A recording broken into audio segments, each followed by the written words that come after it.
Okay, you all good? Let's do it. Hello and welcome to the B2C Lead Generation Podcast.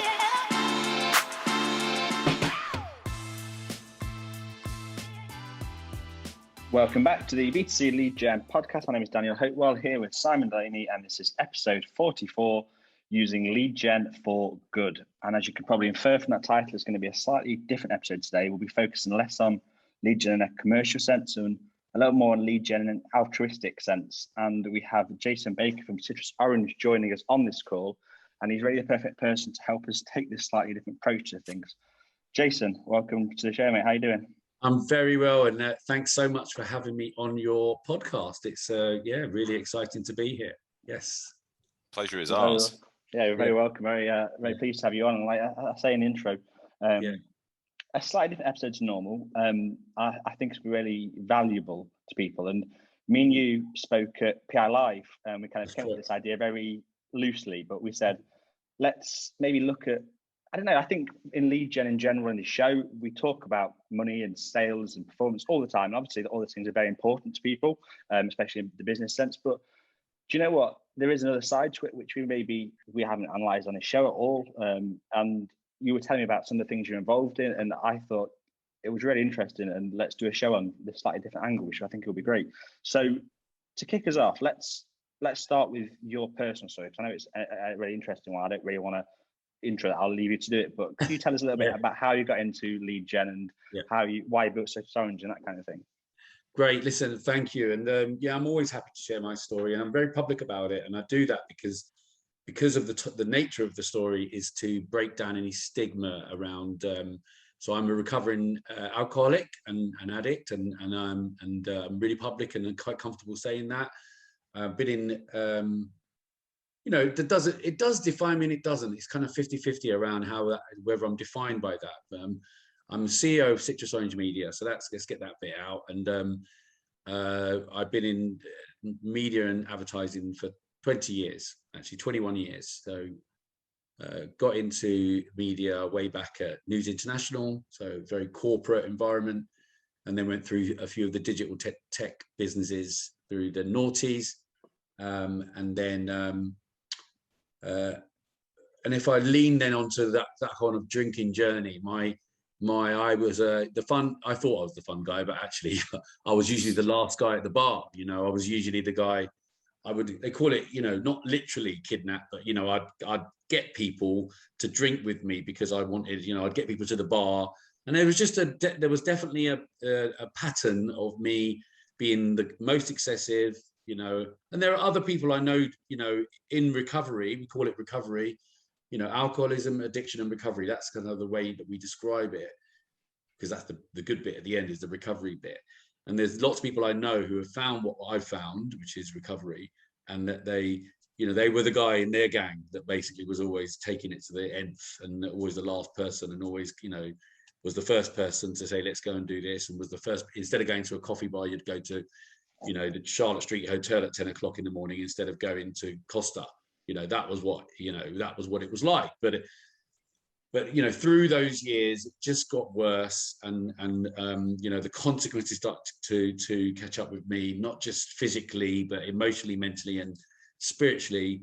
The consequences, and divorces, and estranged from kids, and jobs that I was not performing on. Really, and I believe that I've got a relative amount of resourcefulness, and it would always be like there was two of us running one particular business, and then we ran it together, but I was just about to get I would be tipped to get a person of the year or something like that, but I wouldn't, because I'd be the other person would get it, because they'd go, you can't give it to him because he's you've seen what he's like when he's out, and he's doesn't turn up on a Monday, and he's had a week off, or anyway. So my drinking got progressively worse until it got to the point where I knew I had to do something about it, and that was in 2015. And I didn't get sober straight away. I did another 2 years of bumping along the bottom. I was managing director of Publicitas at the time, and I don't even mind mentioning him because Simon Taylor, who was my CEO, I told him that I was in recovery and I was sober 4 months about 5 months, I think I was sober at that time. and we were in New York, and he was like, "You're amazing, you know, you don't drink, and we're doing this entertainment with Time magazine and all this great stuff." And I drank again, and it was just before Christmas, and it went really bad, you know, and I didn't turn up for 2 weeks. I was managing director. It was just before Christmas, and in the end, he let me go. And he said, "I'm going to let you go to get well." You know, and this came up yesterday. I did a similar thing to this with another company, you know, they were asking, "What should you do if someone presents like that?" You know, and in some ways, you got to be there compassionately to be there for them, and you got to be understanding and open the dialogue and have a conversation. But actually, sometimes you're just stopping them hitting the bottom, you know, by allowing it to happen. So he just said, he had a friend who was who was a doctor in the Priory, and he just said, I've been advised to just let you go and let you hit that bottom.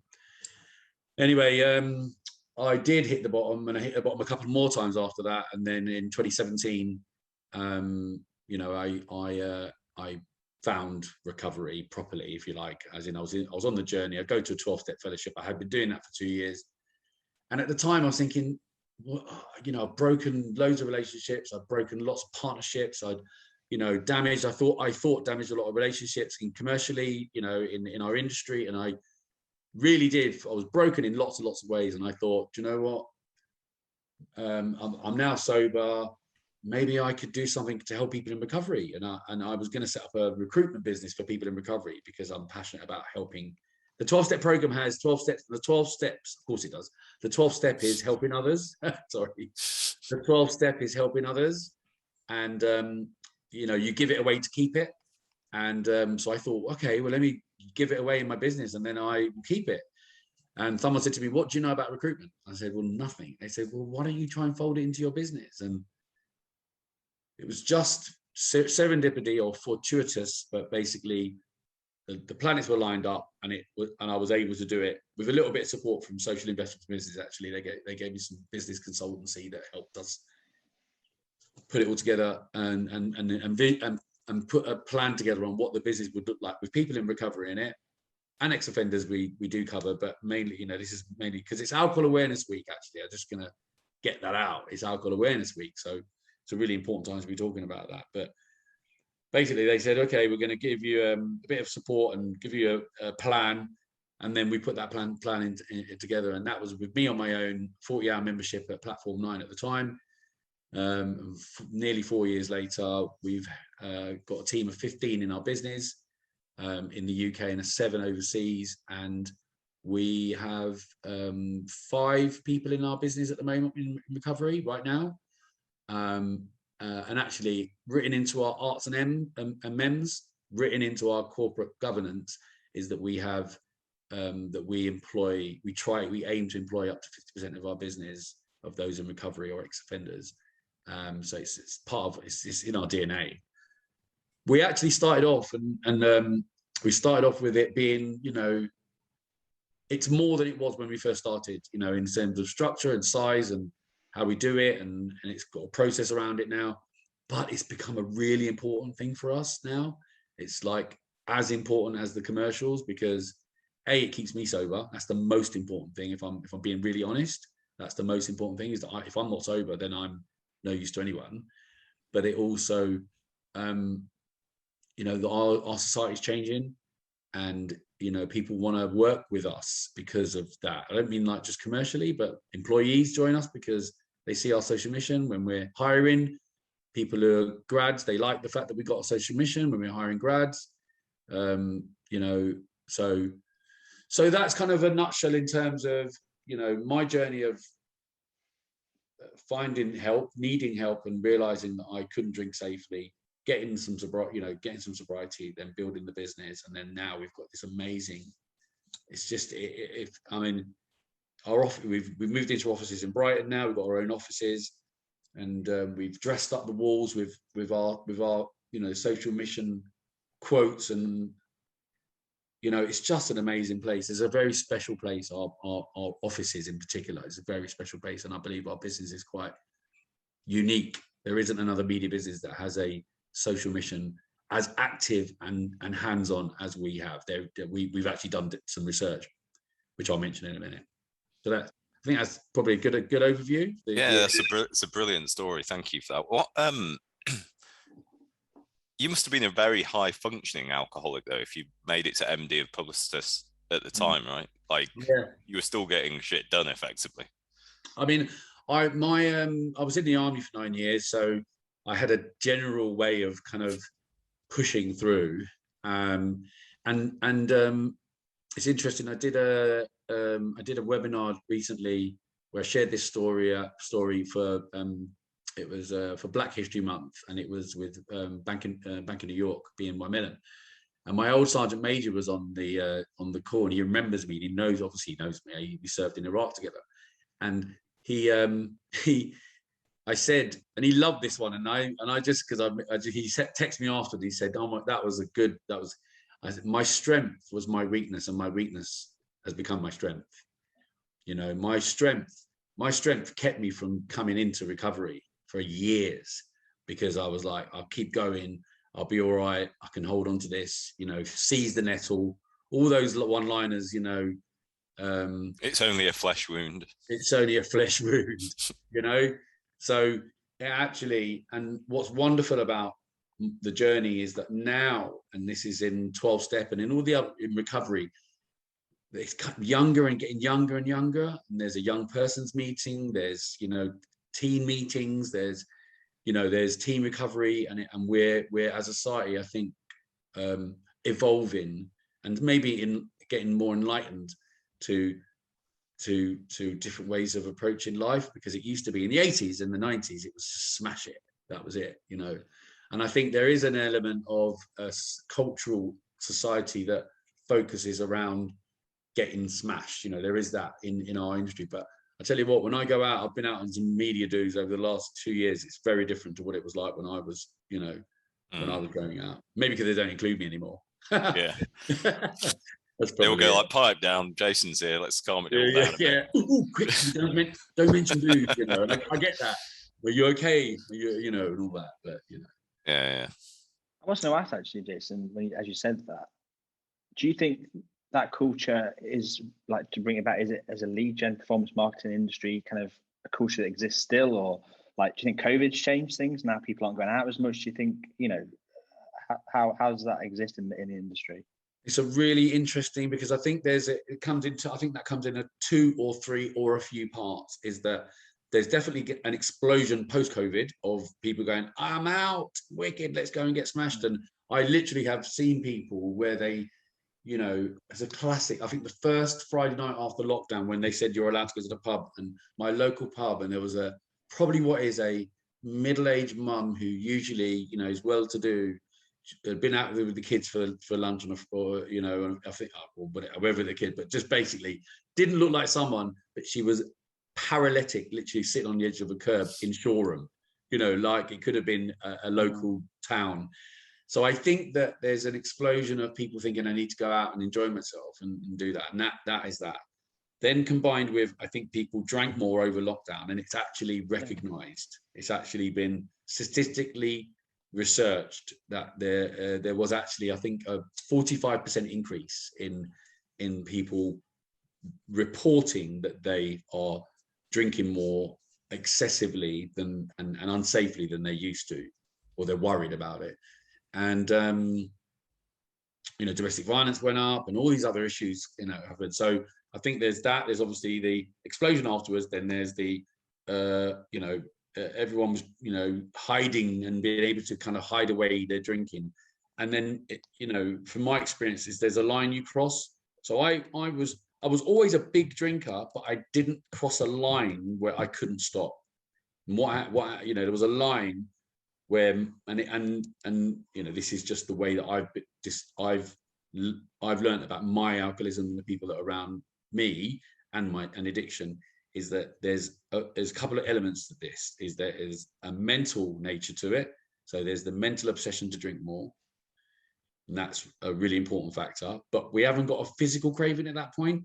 But what happens to alcoholics and addicts is that they get a physical craving for drink or drugs. Physically, they get a physical yearning. It's you could call it, it's not dependency, but it's a physical, it drives that mental obsession. So once you've got those two together, for an alcoholic, you literally cannot stop because you've got a mental obsession combined with a physical craving. Were you getting up in the morning and drinking type thing, or was it restricted to sit? Yeah, I was taking a bottle to bed with me. Yeah, I'd take by the side of my bed. I'd have a couple of cans of K by my bedside, so the strong 8% cider, and or a bottle of the large litre bottle of sherry from Tesco's or Sainsbury's. 15%. What, every night? Pretty much, yeah, every night. Wow. And it was the first thing I drank in the morning. It was, and because it became normal, I basically would. You kind of dress it up like in the beginning I'd go to a pub when it was starting to get bad. I'd go to a pub on my own thinking I was this kind of eclectic, interesting guy with a bottle of red wine, reading the paper, on my iPad, in the noughties, thinking I'm kind of doing this media stuff. When the fact is that I really needed a drink. But later on, that became I'd just have breakfast and crack a can of K. So they say there's no difference between those. It's just different environmental, circumstantial. But do you sort of know that it's wrong at that time, or you're not really you're just thinking I want that, so I'm just going to have it? Or yeah, and you do know, and you there's this kind of it's a mental twist, and there's this it's injurious. It's it's recognized as a mental illness. The World Health Organization has recognized alcoholism and addiction, certainly alcoholism, especially because addiction has the physical elements to it. You can be physically addicted to stuff, but the World Health Organization has recognized that it is a killer. It's a disease. It's a disease, an illness, a disease. And it's because if you're going to, as you said, like George Best, knowing you're going to die, have another drink. That's insane, isn't it? It's like insane thinking. So fortunately, I have sanity, and that's the word we use in the 12 steps. I have sanity around alcohol today, so I know, and that sanity can be lost. And there's no, this isn't maybe the place to talk about that, how you lose that sanity, because you can. And it's based around emotions, and in managing our emotions. We realize that we couldn't manage our emotions without a drink or a drug. Good, bad, sad, or indifferent. And that's kind of the fundamental, and it's all driven by fear. I've gone into far too much detail, but it's driven by alcoholism and addiction is a fear-based illness. Well, no, it's incredibly interesting. That's why it's, because you talk so frankly about it, it's always good to dig into, I think. Well, I'll ask, if anyone's listening and wants to reach out to me directly, I'd be more than happy to speak to. If someone's struggling or have a friend that's struggling, I'd be more than happy, because again, that will keep me sober. Yeah. I feel like I should say thanks for that, because it's really nice to hear you be so open about stuff. I'm sure people listening, anyone who, like you say, who does identify with that kind of thing, I think will find that really really valuable to people. I'm going to change tack slightly now and talk about Citrus Ornge, and almost after that point that you've got, I don't want to say to the side, because I guess I'm conscious of the language I use, but to the point where you are now. And I know people listening will feel what I've always felt when I spoke to you, which is you're really passionate about what you're involved in. So I was going to ask you kind of about some of the projects you're doing from, I guess, that has been informed by your story and the things that you're passionate about now, if that's okay. No, thank you. And it's couldn't be more timely. And I do believe there's something going on here. I genuinely believe there's something happening with our business and what we're doing and what the output's going to be later. And actually where it's sit today, like being here today and what happened yesterday. So yesterday, I was invited because of our social mission. We commissioned a report, which for those that are on visual, they're going to see this visually. What I'm going to share my screen of is we commissioned a report because we've been doing this for 3.5 years, nearly 4 years.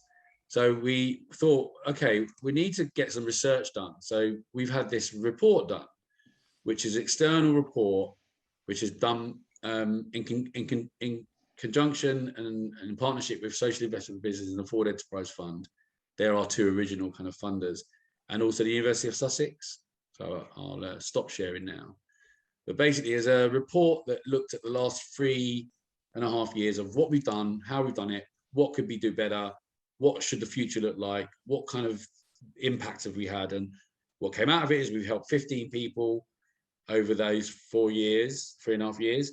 You know, it's not just been the people who are employees. They're like 4 or 5 paid employees, but we had like designers that worked with us who I know in recovery that worked for me, but they were sober, but they were a designer and they came and did some work.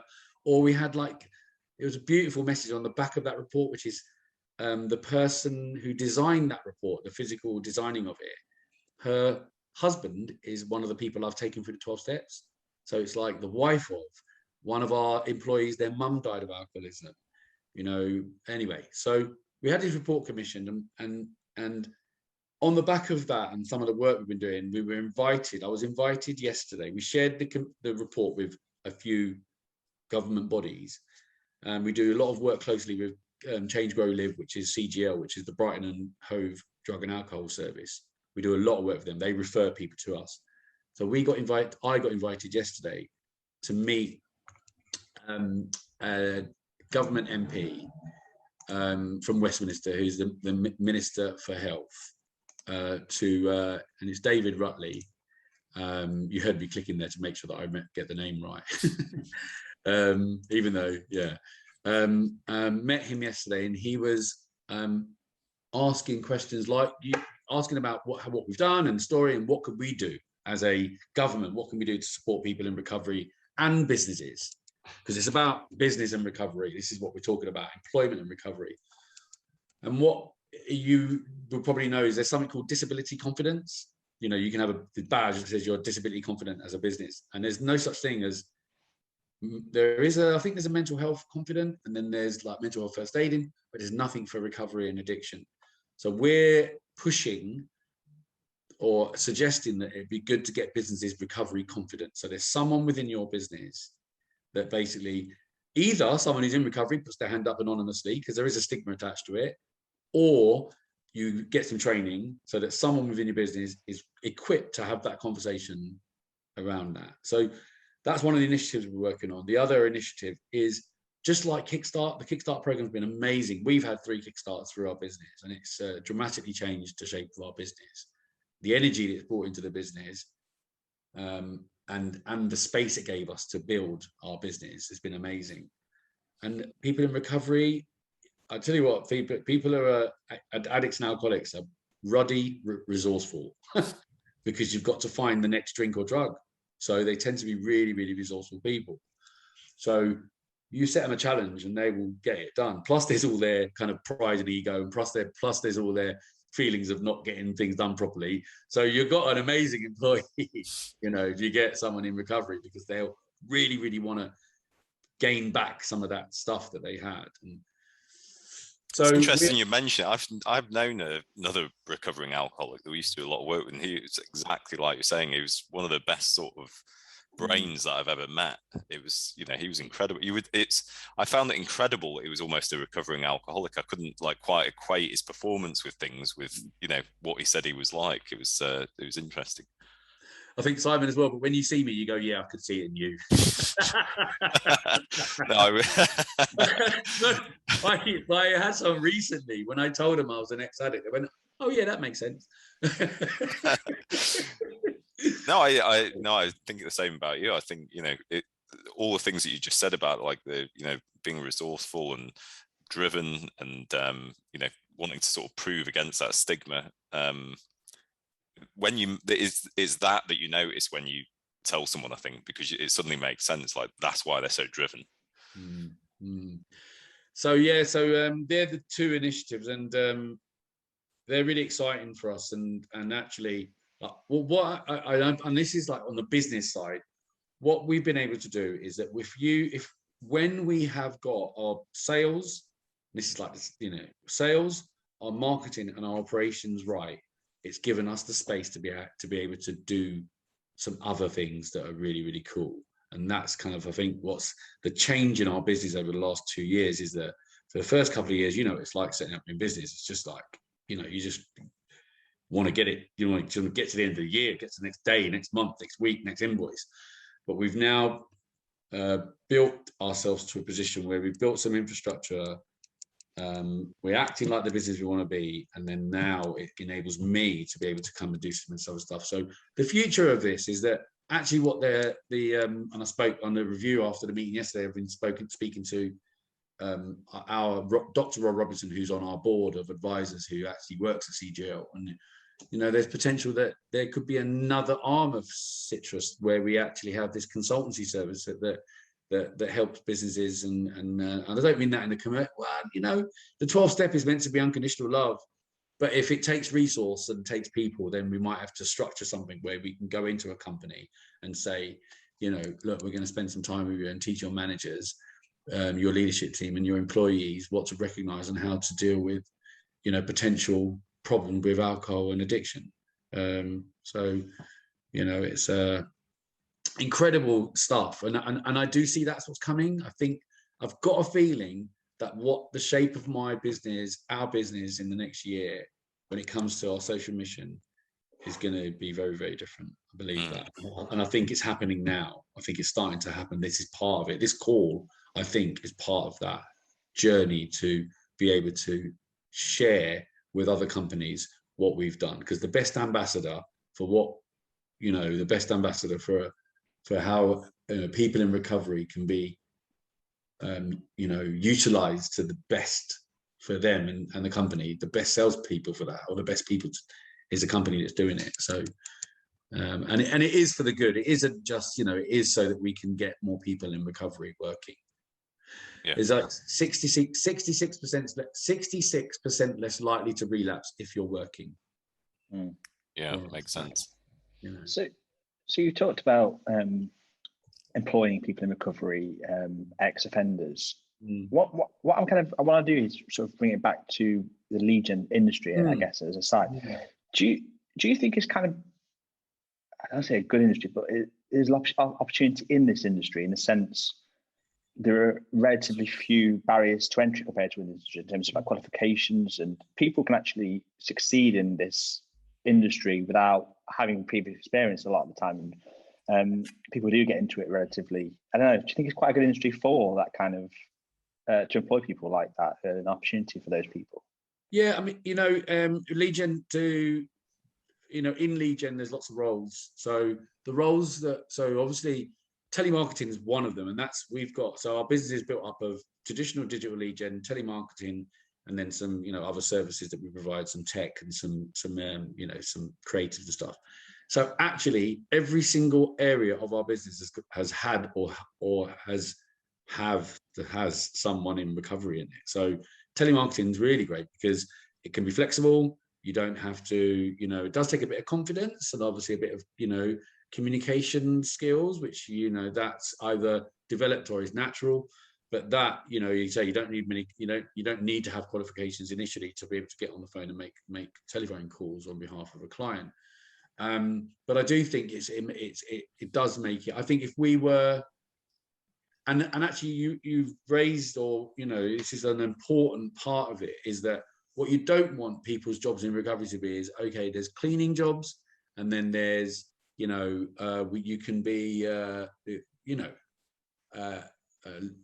laboring is a great job if you want to do laboring, but we can, and that was one of the things written into when we put our MEMS and arts together, and when we looked at that whole piece around who are we going to hire, and why and all that, it was like the social investment business and the Forward Trust were really, really keen for us not to be just hiring people in low level jobs.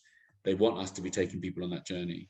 They want us to be developing individuals. So in short, which is really rare for me, in short, that I think is a great industry. It would be great if there was an initiative across the performance marketing industry. I did something last week, which I didn't get a response from, and a couple of people but I mentioned there was a do going on. I don't mind how controversial this is, but there was a do going on, it wasn't do. It was we want to have speakers at a next event, an event coming up, and I mentioned, well, what a really good speaker topic would be is how are companies looking at recovery and in alcoholism and addiction, So I laid a little seed, but I think, it'd be really good if our industry got together and addressed it. And it'll be wonderful if we got together as a unit and said, right, okay, as leaders in our field, let's have a chat and find a way that we can employ more people and make our businesses more accessible in a uniformed way, so that there's not one guy's go over there doing some amazing stuff and then this guy over there really struggling because they're losing people because they're, because it's huge attrition, huge, costs businesses so much money. Yeah. So that was a long answer to a short answer. Just on something you mentioned, so on the telemarketing side and the digital side, just bringing it back to the lead gen side, are they both generating leads or are they doing different aspects? So we telemarketing are generating leads, yeah. So with telemarketing, we use one of the big data platforms, and we do that for a few of the very large publishing groups, B2B. Yeah. So we turn a cold prospect into a warm prospect for the technology and HR and media, the main categories. I'm going to cough. That's actually a great role as well, I think, for someone to go into, because they have to learn about the businesses that they're speaking to as well, not just the business they're in. It's actually a great grounding for learning about business in general, I always think, if you're doing B2B like that. And what we've had now, because we've been doing it for a while and we've got people, our attrition is really good, actually. We've got some, a couple of people that have been there quite a while, and we've got one person, we're developing that person to be an actual salesperson in digital media sales. So he's gone from script, learning to now moving from scripted, but he's had to learn about each industry. So he's learned a little bit about, like you say. And I always say to the telemarketers, if you can sell on a telephone like you do, you'll make an amazing digital media salesperson, because I know digital media salespeople that can't sell for toffee, but they're good at going for lunches, and they're good at being resourceful, and they're good at, communicating. So if you can combine that knowledge and that scripted way of selling and closing and open, and moving the conversation along, if you can combine that with great communication skills and a bit of rapport building. Take it away from the brown envelopes, eh? Yeah. Those days are gone, unfortunately. Yeah. Well, no one was meeting with it. It'd have to be a transfer. It's like send it me via PayPal. Yeah, but yeah, basically you'd be holding your phones together, like standing there going, "Give me the man." Yeah.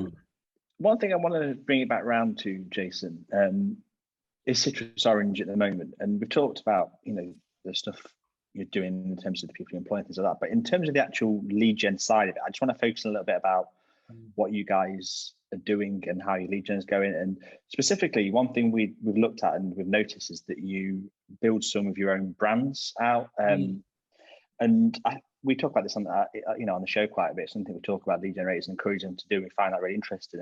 And from your perspective, when you've done that, do you notice a difference to doing that rather than kind of just posting out random landing pages and sort of, can you compare those two things?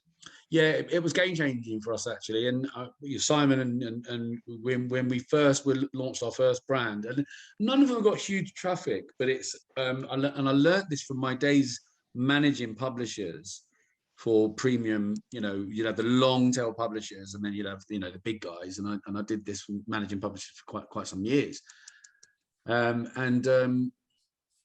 Basically, having a storefront, which because if you say I'm Citrus Ornge, people are like, oh, you're just another broker, or there's no real. What's different between you and? I've actually had the question, what's different between you and X? And I say they're not a publisher, they're not a publishing brand, and they go, oh, and you show them one of our latest site, which is Money Investing Digest, which is really rich in content. It's got thousands of pages on it, and it's all well written articles. It actually uses some technology that we've built called Neonify, but I won't go into too much about that now. But we find it was game changing for us, and then having those brands, and I'm afraid it's a secret sauce, but it's not a secret sauce. Is having those brands and doing partnerships with bigger publishers is what made a difference for us. And our first partnership was with DC Thompson with our equity release stuff that we did with UK experts online. So we had a partnership with DC Thompson and for financial services and retirement planning, and then Money Investing Digest. We've done a little bit with one of the other magazine groups. I won't mention on. Can I mention it? I'm not sure. Yeah, of course you can. Yeah. I think Dennis has been a really good publisher for us, and we've worked really closely with those guys. Got a great relationship, and so yeah, I'm a big believer in because unbranded pages are okay, but straight away, you kind of lose a bit of your proposition if you're just, because it's just a lead gen page. Not anyone, but anyone can knock up a page and send traffic to it. But developing a publishing brand is hard, and I've realized actually. So I'm not going to claim that any of those brands they could do with 99% more work on them. We've only touched 1% of probably of what we could do. We've done just enough to give them.